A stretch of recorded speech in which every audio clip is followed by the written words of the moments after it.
So today we're in Yaju County. It's just south of Seoul. It's in Gyeonggi Province, and this place is known for a lot of things. It's famous for its ceramics, its rice, its melons, and it's also the birthplace of Korea's last queen. But today, we're gonna go for something a little bit different. And you know, given the weather this time of year, it's kind of hot, it gets darker earlier than you wanted to, it rains. This time of the year, I want to eat something light, and no ingredient says light cuisine, but packs a ton of flavor, like mushrooms.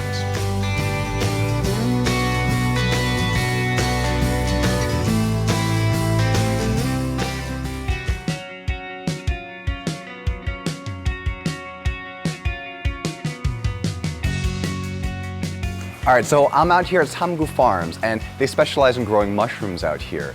And they've actually invited me to actually inoculate these logs with mushroom spores. And they gave me this guy. I don't know what they were thinking. This looks dangerous, but you know what? It's gonna be a lot of fun.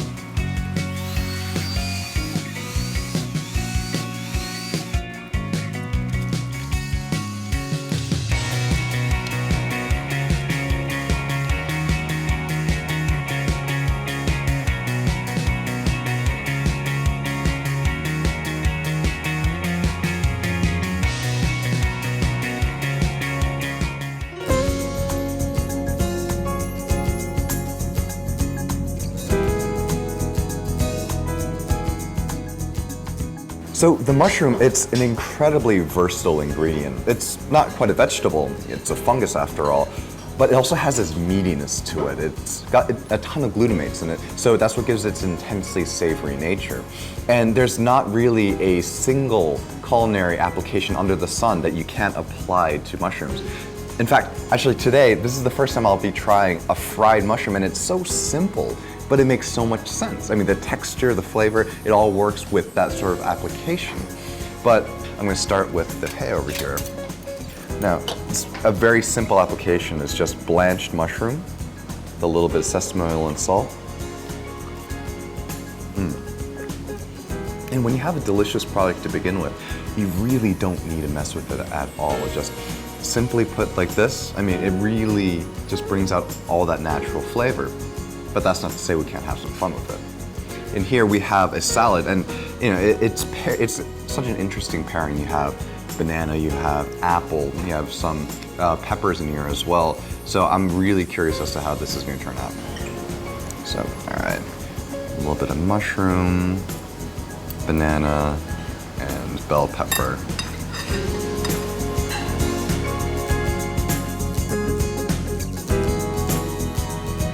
That's really fun. I mean, there's no other word for it. I mean, it's tasty for sure. And it's that texture of the mushroom against the texture of the banana. You know, the banana, it's soft, it's yielding, whereas the mushroom has a little bit more of a bite to it. And then the peppers, they've got that crunch. It's really cool.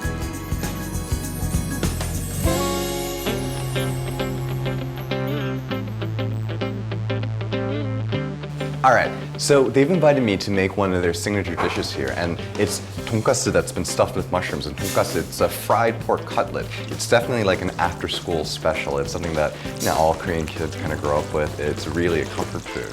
We're gonna first start by putting some mushrooms inside the pork. Now, the pork, it's been butterflied out, and it's been pounded down so it gets nice and thin. So, go.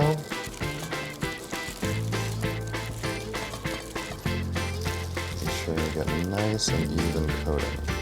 Then last step, breadcrumbs. This is what's going to give it this nice crispiness.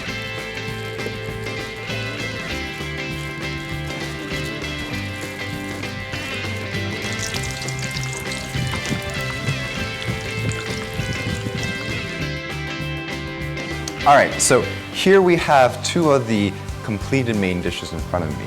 We have the bibimbap and the mushroom tonkatsu. I'm gonna try the tonkatsu first. All right. Wow. It's cooked very well. Nice and crunchy on the outside.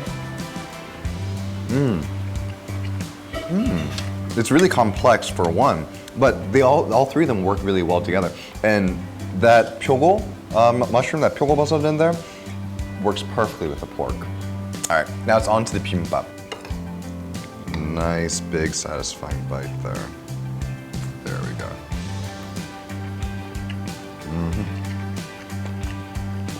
To be honest, sometimes I can get sort of burnt out on the traditional bibimbap.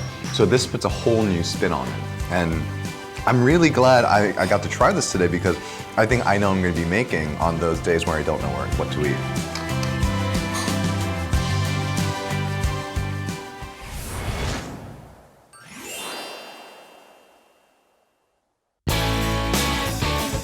It's summertime in Korea. To describe Korean summer food, it's kind of a challenge. What Korean summer food is, it's health food. No, back up, it's not health food, it's healthful food. It's full of those vitamins and nutrients, and it draws upon a history of Korean medicine to get you back up on your feet after a long, hot summer's day. And no other food really brings all this to the table like samgyetang does. It's chicken.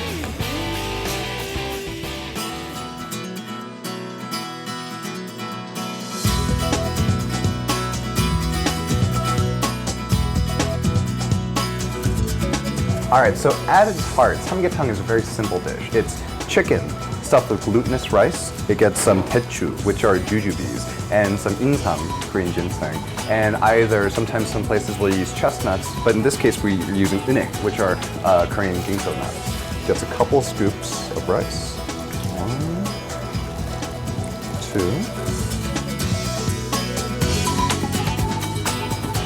2. Bring the leg over. And that's it. That's all you gotta do.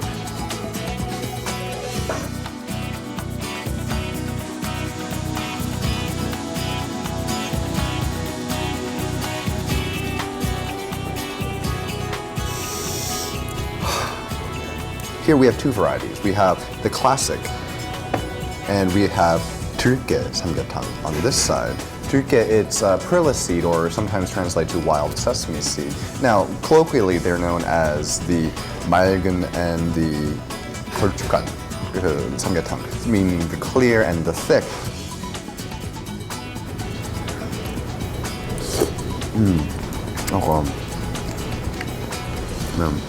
Despite being braised for a long time, this chicken is still really moist and tender.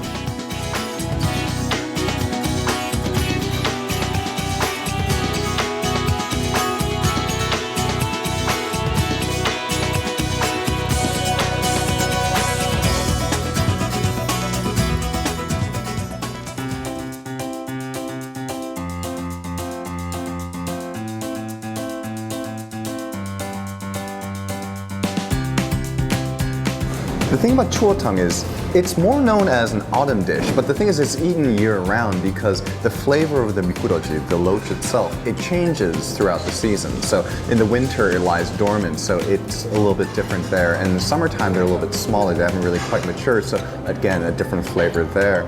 And it's part of the carp family, so it's a freshwater fish, so it has that flavor to it. But I'm talking too much. I'm just gonna start eating.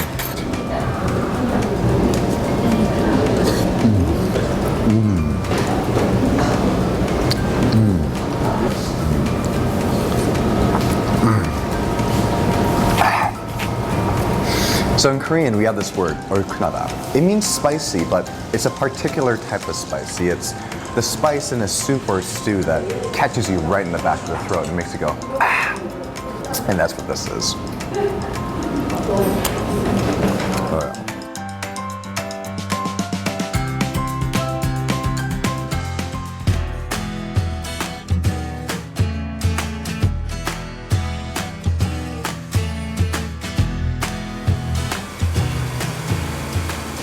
All right, so for our last stop on our Korean summer foods tour, we have eel.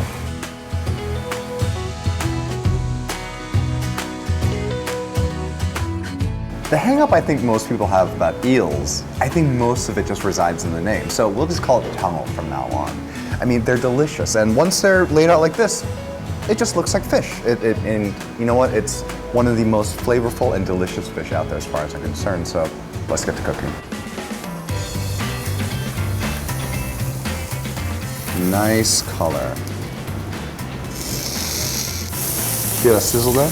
That's That's what you want to hear.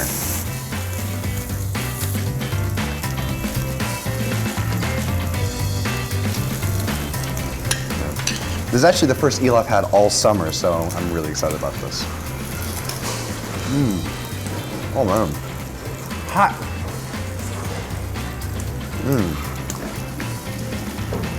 I love it when the skin gets really crunchy like that. And you know, when you get good color on there, that's when you start to develop flavor.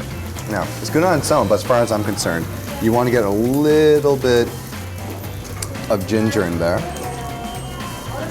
And then wrap it in a little bit of pickled perilla leaf. Genmi. The whole.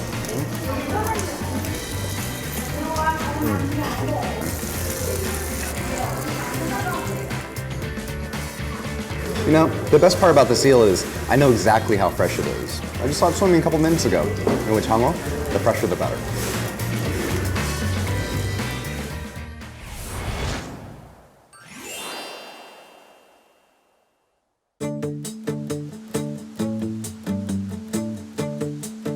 So we're at the beautiful Cheonggyecheon, which is this canal that runs right through the middle of the city. And despite how calm it looks right now, today we're in a day of spicy food. So this calm right now belies the sort of chaos that my taste buds are going to be in. It's going to be delicious though. Let's check it out.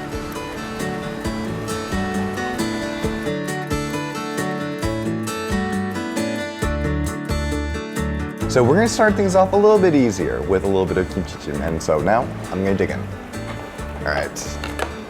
So when you look at kimchi, it usually comes like this, and this isn't just any kimchi, it's 묵은지. It's kimchi that's been aged for a while, so it has a sourness and a tang to it when you eat it on its own, but when you cook it, it ends up developing this really delicious complex flavor.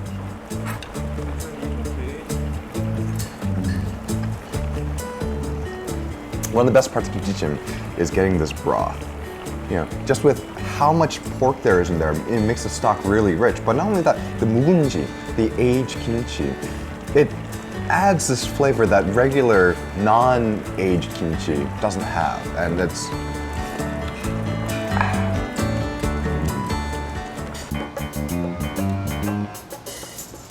So here we have two dishes. One, we have 닭볶음탕. It's a chicken-based dish, and here it's 갈비찜, which is a braised short rib, a beef short rib. So I think I'm gonna go for the poultry first, although both of them seem incredibly intimidating. Let's try this. Oh, that's not so hard. All right, time for the 갈비찜. This right here could be a gigantic capsaicin bomb.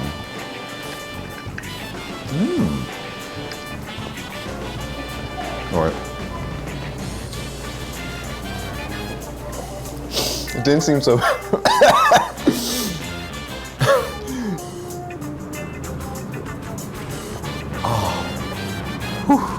It's good, and that's the thing, it's good, it's tasty, it's delicious. You know, the chicken is cooked well, and while it's incredibly spicy, it's also pretty well balanced as well. You know, it has, you know, a good hit of salt in there, there's a little bit of sweetness to balance it out, and then it has this meaty depth of flavor that comes from boiling that chicken. Oh man, that's really good, and it's really spicy. Woo!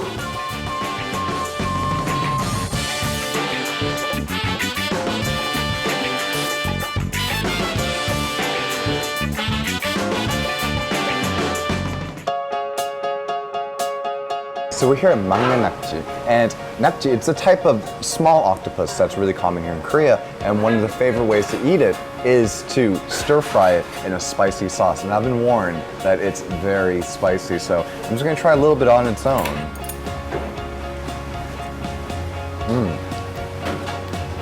Whew. No, that's definitely spicy. No. As far as any average Korean is concerned, nothing goes better with spicy food than a bowl of steamed rice.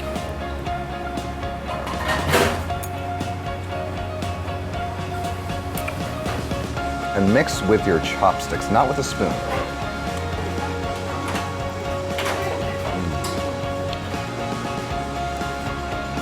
It's great for spice heads, people who love to have their spice full tilt. But this way, it really does mellow it out. It opens up a lot of the flavors. And it makes it something that just about anyone can enjoy. Not just people who really love spicy foods, but believe me, still plenty spicy.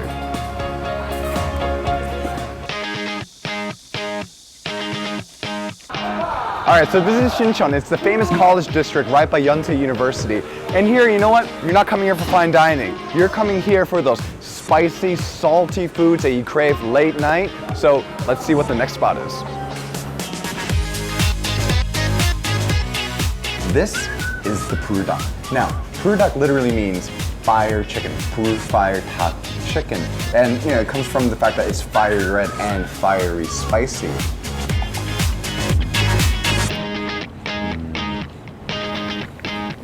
Because it's been charred over the open flame.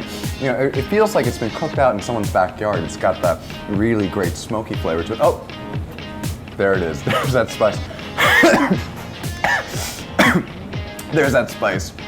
Wow. Korean cuisine, it's known for its wide ranges of soup, but it's particularly when you're having spicy food like this, it's not just a matter of taste, it's a matter of necessity. There's no way I'm going to get through this meal without having this being nuringji. Now, it's the scorched rice that you find at the bottom of the rice bowl when you steam rice.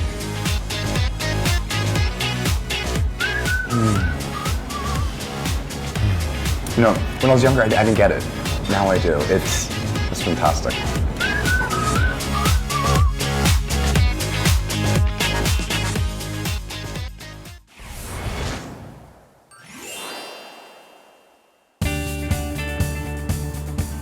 Today we're in Dongdaemun. It's probably known as the place to shop here in Korea. And you can tell because you walk through this place, all you see are tourists, particularly from China. And the reason for the Chinese tourists in particular is because the wife of the premier came by. She took some photos and it just took off. Now you have tourists coming in from China trying to capture that same moment, and it's resulted in a overall 130% increase in revenue for the shopping area. And this is the Dongdaemun Design Plaza. It looks like a spaceship has landed right in the middle of the city. And the Design Plaza, the DDP for short, it's not just a shopping mall, there's so much more. But probably the one place that draws people in here more than any place is the 살림터. It's a shop, but it's so much more. It's practically an exhibition hall, and it's full of beautiful, cleverly designed goods. And if you're a fan of Korean music, then you can't miss the SM Town Stadium.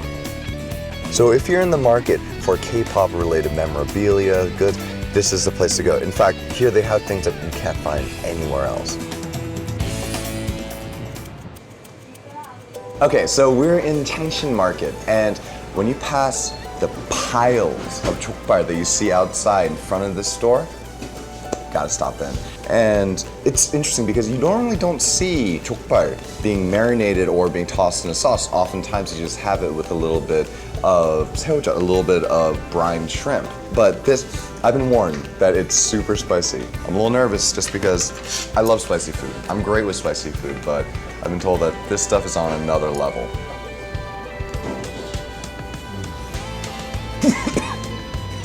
Spicy. The eyes are watering a little bit. And I've been trying to figure out what's in it.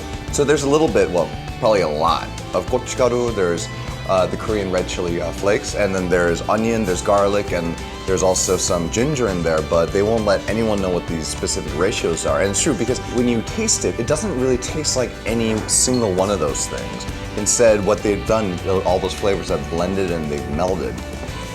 Okay, so to help combat the heat, they have 주먹밥 here, rice balls. The rice is underneath here on top of the kim, which is a roasted lobster, seaweed, and there you go. Oh, sweet relief. And if spicy food isn't your thing, they also have ones that aren't tossed in the sauce. This is their mini 족발, and it's the more traditional type of recipe, where it's just the meat that's just been braised on the outside. There's a lot of skin in this part. This is called mini 족발 because they only use a small portion of the trotter itself. All right.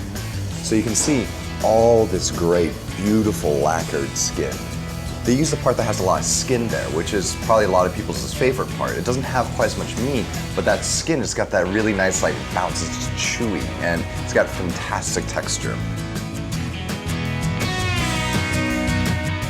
So after grabbing a bite to eat, we're heading over to Yangnyeong Market.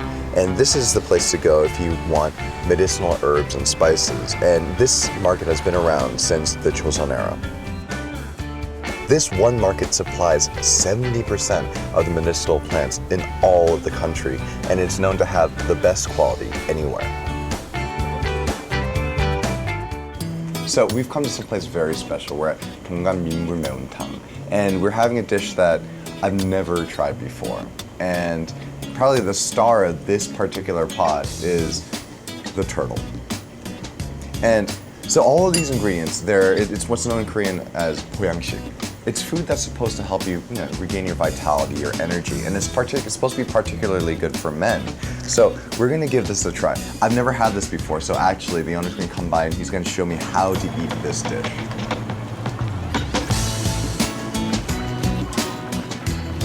All right, so everything's been broken down like a pro. And before we actually dive into this, we're gonna have a little bit of a drink.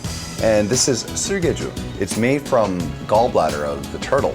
And it actually smells like a Western pear, like a Bartlett or a Bosc.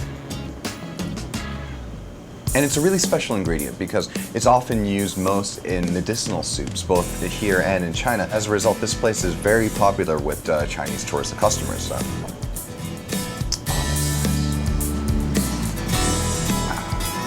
It gets a lot of body from that chicken because the older chicken gets, it starts developing more and more connective tissue, and that melts away into the broth. It just makes it really rich.